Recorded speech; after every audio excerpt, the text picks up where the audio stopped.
Unidade 4. Revoluções de ideologias e tecnologias no Ocidente moderno.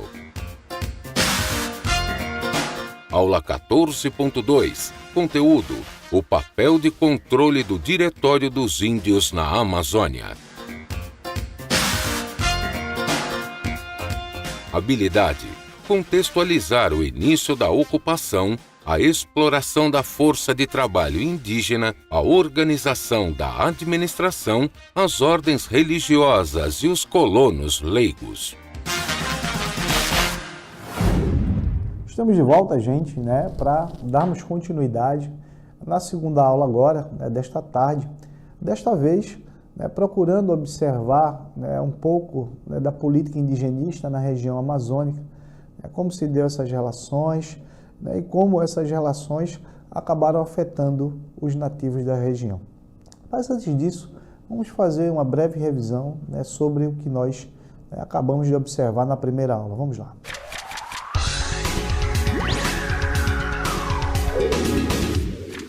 Bem, gente, estamos de volta, e na primeira aula nós acabamos abordando um período diferenciado da nossa história recente, da história colonial do Brasil. Na época o Brasil ainda era colônia de Portugal. Durante esse intervalo de tempo que nós abordamos aqui, séculos XVI, XVII, parte do século XVIII inclusive, a gente vai ter essa, eu diria que essa mudança de paradigma econômico, pelo fato do recuo da economia açucareira na região Nordeste, pela concorrência que houve com o açúcar das Antilhas, administrado lá pelos holandeses. E é a partir daí que eu diria que o grande sonho na época dos portugueses acabaram se concretizando, que era a exploração de metais preciosos no Brasil. E isso ocorreu em algumas regiões específicas, eu até trouxe para vocês um mapa para que vocês pudessem observar, em particular na região das Minas Gerais, que hoje é o estado das Minas Gerais, mas também em outros estados, como em Mato Grosso, por exemplo, em Goiás, de onde os bandeirantes paulistas acabaram também fazendo esse tipo de exploração.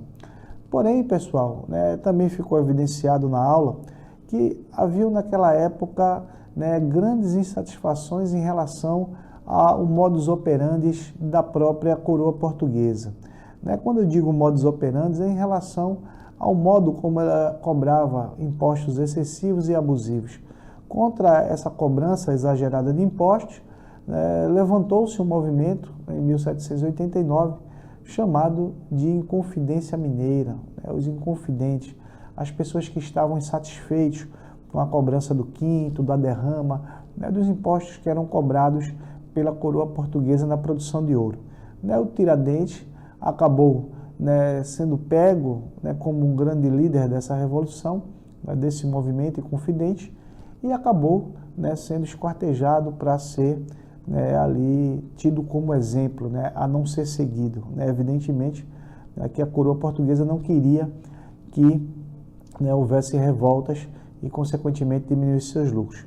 Portanto, gente, foi basicamente isso que nós discutimos durante a primeira aula e vamos agora, na sequência, para o nosso desafio do dia e para a segunda aula dessa tarde, para que a gente possa dar continuidade ao nosso conteúdo, tá? Vamos lá.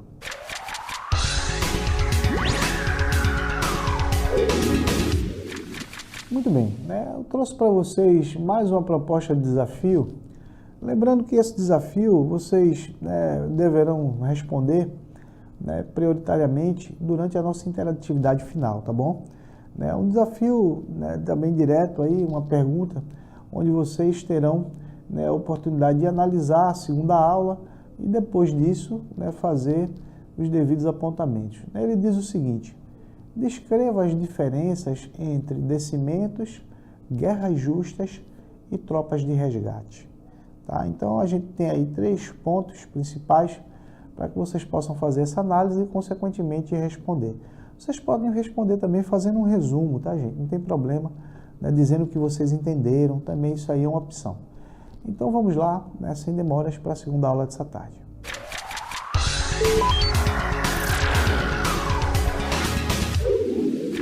Muito bem, gente.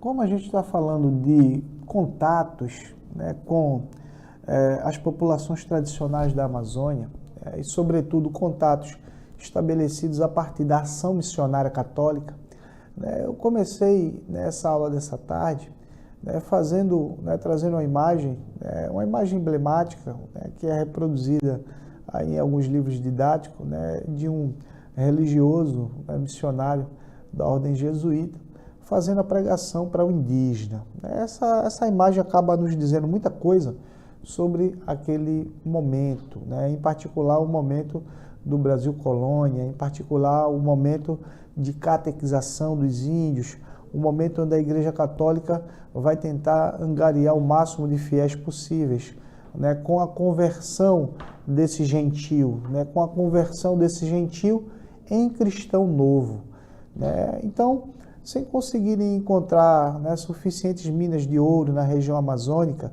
né, que é a região, né, predominantemente desses povos tradicionais, para muitos portugueses valia o entendimento do padre Antônio Vieira, né, que foi, né, eu diria que um dos grandes missionários católicos aqui na região amazônica, e que serve de exemplo, né, de parâmetro para, né, esse processo de catequização jesuítica. E segundo o qual, né, a verdadeira mina da província era a vida dos índios. Então, gente, o que é que a gente percebe e tira de lição daí é que essa tentativa de exploração metalista aqui na região norte, né, no extremo norte da Amazônia brasileira, ela não teve necessariamente sucesso, né? O Eldorado não foi encontrado, né? Não foi encontrado, né, grandes jazidas de ouro, metais preciosos. Então, muitos dos exploradores partiram para outras regiões, né, para poder obterem êxito, né? Nesse sentido, vamos fazer uma breve análise de alguns agentes coloniais daquela época, para a gente poder entender, tá? Quando a gente fala em agentes coloniais, pessoal, nós estamos nos referindo basicamente, né, a alguns personagens que faziam a composição daquele cenário de colonização e também de catequização. Entre esse cenário, nós temos o destaque da figura dos missionários. Os missionários eram das mais diversas ordens, né, católicas, né, da Europa, que se estabeleceram aqui na região amazônica, né, e também tiveram o auxílio, né, em determinados momentos, né, de alguns colonos na época, né, e também a gente vai ter, né, o embate direto, né, e muitas vezes o contato direto, né, que a gente chama de contato interétnico com os nativos. Tínhamos várias ordens, como inclusive eu frisei aqui anteriormente, né, os mercedários, né, os próprios jesuítas, os carmelitas, beneditinos, franciscanos, né, habitando, né, essa região, que é a região norte do país. Também tivemos alguns contatos, né, e diálogos de missionários com missionários, de outras ordens. A gente vai ter, né, inclusive, né, parte dessa experiência daquele momento, né, ali descrita como fonte histórica nos sermões. Os sermões do padre Antônio Vieira estão aí para que a gente possa, né, perceber um pouco do que aconteceu durante aquele intervalo de tempo.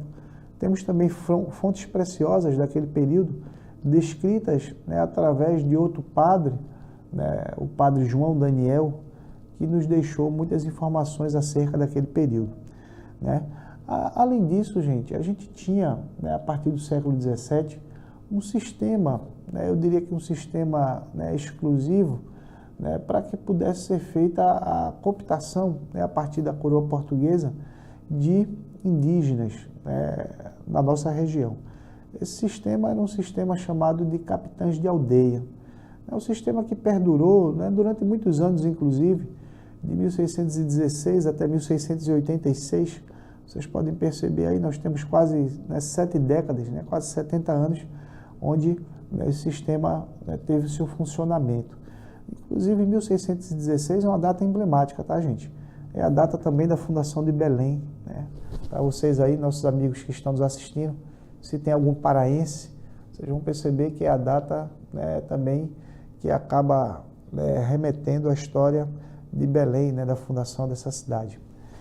Quando Portugal decidiu ocupar, de fato, a Amazônia, ele enquadrou-se no sistema legal de organização do trabalho indígena, né, no sistema que estava vigente naquela época ainda, né, século XVII, né, que era esse sistema chamado de capitães de aldeia. Né. O que é que esse sistema, né, preconizava? Vamos entendê-lo. Né, existiam tarefas, né, do capitão nas aldeias indígenas. Né. Entre essas tarefas, nós podemos destacar, né, a representação, né, e o fazer do cumprimento de algumas atribuições que eram impostas pela, né, coroa portuguesa na aldeia. Então, o capitão de aldeia era aquele indivíduo encarregado em fazer cumprir na aldeia as ordens da coroa. Tá? Tinha que comandar também algumas formas de recrutamento e de escravização, né, de escravidão da mão de obra indígena. Vocês sabem que durante o tempo da colônia nós tivemos tanto, né, uma escravidão africana, né, o tráfico atlântico, alimentado ali por Portugal, mas também foi fomentado aqui na região amazônica uma escravidão indígena pela coroa portuguesa. Né, vocês aí, da turma, né, de São Gabriel, EJA 28, por exemplo, né, da turma da noite, né, do professor Dorvalino, né, se estiver já conectado na rede, né, podem dar, inclusive, mais informações a esse respeito, se vocês sabiam disso aí, ou outras comunidades que estiverem nos acompanhando agora, né, também podem dar, né, alguma opinião, né, se conhecia esse fato ou não. Outra obrigação do capitão da aldeia era empreender a distribuição e o aluguel dos índios entre os colonos, né, entre habitantes da colônia. Também entre missionários e o serviço real da coroa portuguesa. Ou seja, além de fazer esse recrutamento, de fazer essa escravização, eles também faziam a distribuição e alugavam os índios. Né? Alugavam os índios para que eles pudessem, né, servir de mão de obra, né, para diversos afazeres. Eles também atuavam como juiz, tanto civil quanto criminal, e tinha esse papel de julgar, tá, estabelecendo inclusive duras penas a quem não, né, obedecesse às suas ordens, né, nas aldeias. E fiscalizavam o pagamento de salários aos índios, a fim de impedir que eles fossem enganados pelos colonos, né, pelos habitantes da colônia. Enfim, né, esse tipo de ação, né, desses capitães acabavam, né, de certa forma, servindo de regulação na vida nas aldeias, porque além de fazer todo o processo de escravização, né, de distribuição, eles também tinham o papel de fazer, né, determinados julgamentos para quem, né, saísse ali da linha, né, das ordens da coroa portuguesa. E ele também, né, acabava observando que muitos dos índios que recebiam, né, eu coloquei o termo salário aí entre aspas, porque esse salário era um salário simbólico, claro que não era um salário justo, né, porque eles eram também escravos da coroa portuguesa na época, mas ainda assim havia quem queria tirar vantagem, né, sobre esse trabalho indígena, né, e os capitães de aldeia acabavam fazendo esse serviço também de fiscalizar colônias que não pagavam, né, pelos serviços dos nativos. Ainda no sentido de recrutamento de mão de obra, nós trouxemos para vocês aí uma imagem, né, uma imagem emblemática, uma imagem que nos remete, né, ao início ali daquele processo, né, de escravidão indígena e de recrutamento. A gente vai ter algumas formas específicas de recrutamento. Né? Lembra-se que eu perguntei a vocês, né, do desafio do dia, né, quais seriam essas diferenças entre descimentos, recrutamentos, enfim, agora nós vamos poder perceber essas diferenças. Os descimentos, gente, eles eram praticados ali por missionários católicos que convenciam, né, algumas comunidades que habitavam na cabeceira dos rios, né, nas margens dos rios, nas beiradas, a descerem literalmente para os grandes rios onde localizavam-se a região das missões, né, onde ficavam os missionários católicos tentando convencer os índios a se converterem ao catolicismo. Então, né, essa cooptação que existia, né, dos missionários para que as comunidades mais distantes viessem, né, para a cabeceira dos grandes rios, para o Rio Amazonas, né, para o Juruá, né, para o Rio Negro, isso aí era uma coisa, né, realmente que de fato ocorreu, e muitos missionários da época, muitos padres, tinham, né, esse papel de tentar convencer essas populações mais distantes, né, que habitavam nas margens desses rios, né, de alguns afluentes, inclusive, né, de alguns igarapés. Ainda existem na Amazônia, né, comunidades isoladas, e os missionários faziam esse tipo de apelo, né, para fazer esses descimentos, fazer com que esses habitantes pudessem descer da calha dos rios, né, para a cabeceira dos grandes rios amazônicos, né, até mesmo para facilitar ou tentar facilitar esse processo de conversão, né, da conversão do gentio, né, em cristão novo. Né, para que isso possa ser percebido, né, de uma maneira mais particular, eu apresento para vocês na sequência uma cartografia, né, desses descimentos. Né, a gente vai ter, né, ao longo, né, da cabeceira dos grandes rios amazônicos, né, muitas ordens religiosas fazendo esse papel. Né, entre essas ordens, né, a gente traz aí destaque para vocês da ordem jesuíta, né, dos jesuítas, dos carmelitas, dos mercedários, dos franciscanos, né, entre outras ordens que acabaram fazendo esse tipo de papel, né, tentando convencer essas sociedades tradicionais, essas comunidades ribeirinhas, indígenas tradicionais, a descerem, né, para a rota dos grandes rios amazônicos, né, onde estavam estabelecidas essas missões. Também, gente, nós temos aí para vocês, eu trouxe para vocês, para que vocês pudessem acompanhar, as chamadas tropas de resgate. Eu já falei um pouquinho sobre os descimentos, agora vamos tentar entender o que foram, né, as tropas de resgate. Né? Tanto colonos na época, quanto religiosos, negociavam com as tribos a soltura dos índios e dos prisioneiros. Né? Ou seja, existia naquela época tribos de índios mais arredios, né, de índios assim mais combativos, como por exemplo os Muras, né, é um exemplo que eu estou dando para vocês. Claro que existiam outros, né, Cambebas, Oméguas, né, Tupinambás, Guaranis.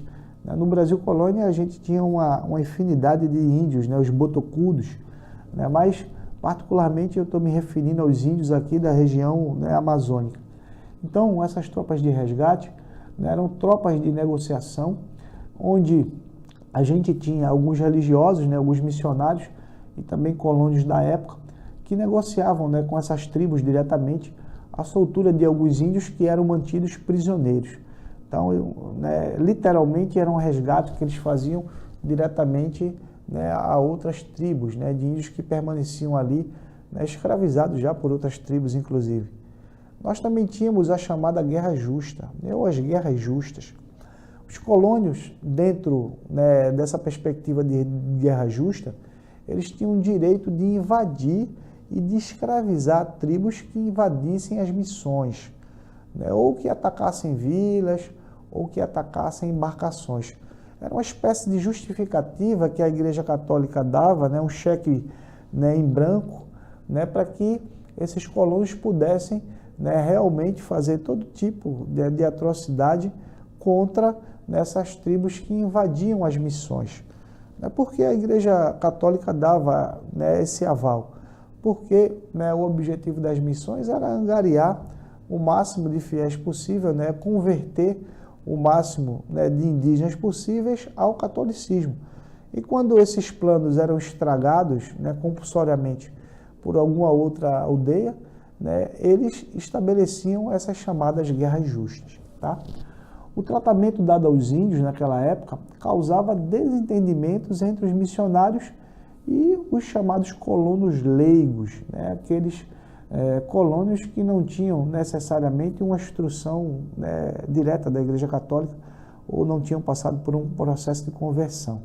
Né? Portanto, né, essa alcunha de guerra justa, né, cabia nesse contexto da Igreja tentar angariar o máximo possível de fiéis, né, convertidos recentemente, né, de cristão novo, né, de ex-gentil, no caso.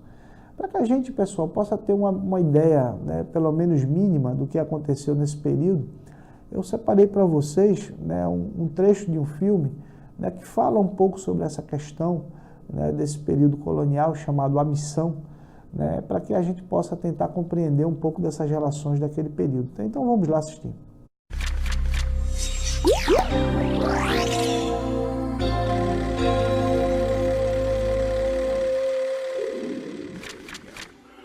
Essas missões foram o refúgio dos índios contra as violências dos colonos e geraram muito ressentimento por isso. As nobres almas desses índios se inclinam para a música. Na verdade, muitos violinos tocados das próprias academias de Roma foram feitos por suas mãos ágeis e bem dotadas. Foi destas missões que os padres jesuítas levaram a palavra de Deus a um platô ainda não descoberto, onde os índios ainda viviam em estado natural e receberam em troca o martírio.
Com uma orquestra, os jesuítas teriam dominado o continente inteiro. E aconteceu que os índios guaranis, afinal, foram trazidos a prestar contas à misericórdia eterna de Deus e à misericórdia falha dos homens.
Puderam observar, gente, né, um esboço, claro que tem um apelo cinematográfico aí, um resumo do que foram as missões religiosas.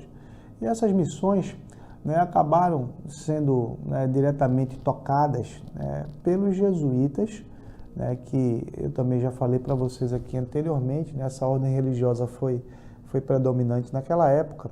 Mas também nós tínhamos os franciscanos, né, os carmelitas, os mercedários, que faziam parte de outras ordens religiosas católicas que atuaram na região. Porém, houve resistência indígena, né? Como vocês puderam ver, né, os indígenas não se entregavam facilmente, né, aos missionários. Então, a gente teve, nesse contexto, alianças entre muitas tribos, né, para resistir contra essa ação, e também alianças entre tribos e europeus. Né? Alguns outros, né, europeus acabaram, né, realmente fazendo, né, aliança com algumas lideranças indígenas para tentar, né, de certa forma, resistir a esse processo. Não necessariamente ao processo das missões em si, né, mas das guerras justas, dos descimentos. A gente vai ter uma série de fatores que vão influenciar nessa perspectiva da resistência indígena. Mais adiante, gente, no século XVIII, para ser mais específico, em 1755, essas leis aqui na colônia foram regulamentadas, né, através do chamado Diretório dos Índios. A gente vai ter um conjunto de 95 artigos que procurava manter os povos indígenas fora do sistema de escravidão, né, evitando, né, a sua segregação, o seu isolamento, né, a repressão, né, e o tratamento que era dado, né, aos indígenas pelos colonos. Tá? Temos como destaque o estabelecimento, a proibição do uso da palavra negro, por exemplo, o incentivo ao casamento entre colonos brancos e indígenas, né, com o objetivo mesmo de miscigenar a população, e também a promessa de algumas vantagens e prêmios, né, e a substituição da língua geral, que era o Nhangatu, né, pela língua portuguesa. Isso aí foi uma imposição, inclusive, do Diretório dos Índios, né, tentando aportuguesar, né, essas relações e até mesmo um processo de aculturação, né, ao meu ver. As crianças nativas, inclusive, tá, elas eram colocadas em escolas públicas e tinham como punição, eu diria, estava inclusive até na lei, quem não falasse o português, né, era inclusive punido. Né? A gente tinha, quem também fosse discriminado, estava possível, né, de quem discriminou, né, sofrer algumas sanções, algumas punições. Enfim, a lei tentava regulamentar e tentava, de certa forma, né, proteger o indígena da escravidão, né, porque a igreja já tinha se colocado, né, desde a época do início do período colonial, né, contrária à escravidão indígena. Tá? Através desse Diretório dos Índios, os povos nativos eles conquistavam, né, naquele momento, o direito à realização do comércio e posse de bens individuais. Né? Até então, gente, quase tudo que era produzido era da igreja, tudo era, né, para poder fortalecer a coroa portuguesa, né? E esse Diretório dos Índios acaba tentando regular essas relações, né, do direito dos índios, né, praticarem comércio, do direito aos índios, né, terem seus próprios bens pessoais, né, individuais.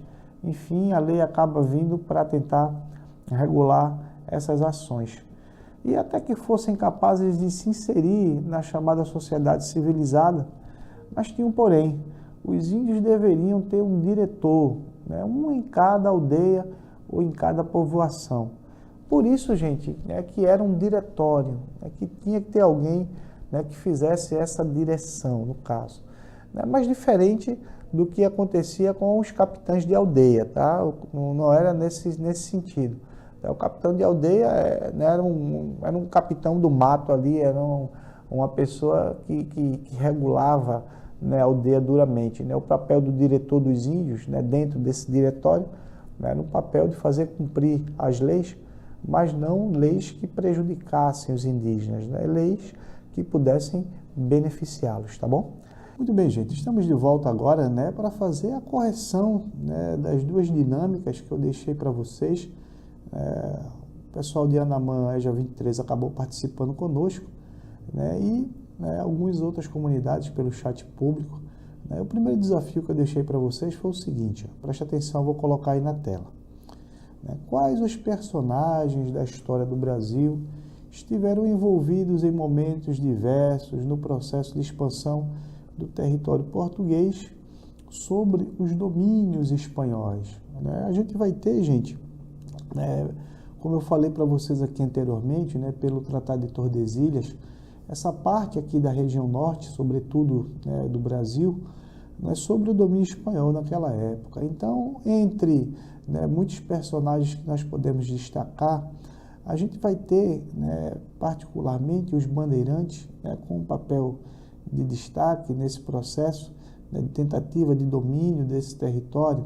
Né. Nós vamos ter também, né, os jesuítas, mas os jesuítas se encaixam em outro contexto, né, porque eles acabaram, né, vindo de fora.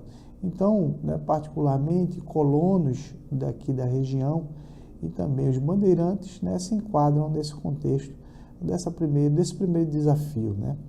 Já no segundo desafio, eu pedi para que vocês descrevessem as diferenças existentes entre os descimentos, as guerras justas e as tropas de resgate, né? São três conceitos, né, daquele período de recrutamento de índios, né, de mão de obra indígena, que a gente acaba tentando explicitar para vocês cada um deles.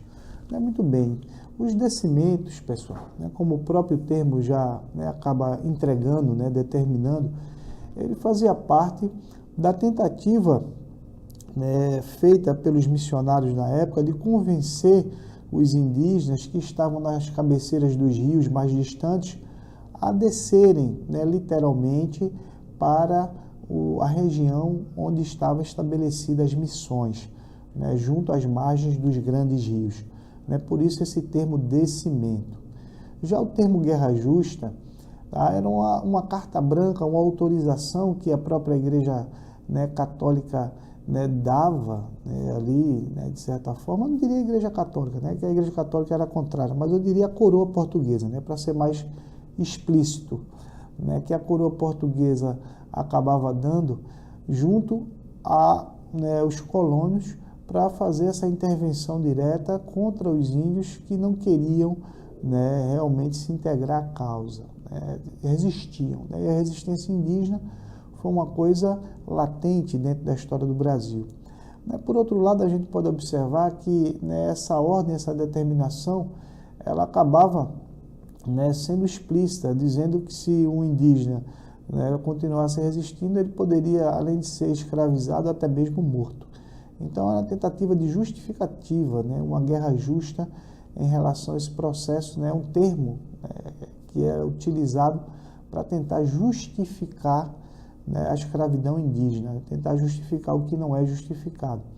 Né, por outro lado, né, a gente tem o último item, né, para poder analisar, que são as chamadas tropas de resgate. Né? As tropas de resgate eram tropas naquela época que visavam resgatar, né, parte dessa mão de obra indígena das mãos, né, de outras etnias, de outras aldeias.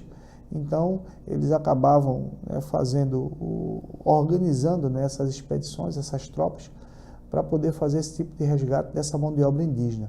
Essas tropas eram constituídas tanto por colonos quanto por missionários. Né? Então, basicamente foi isso.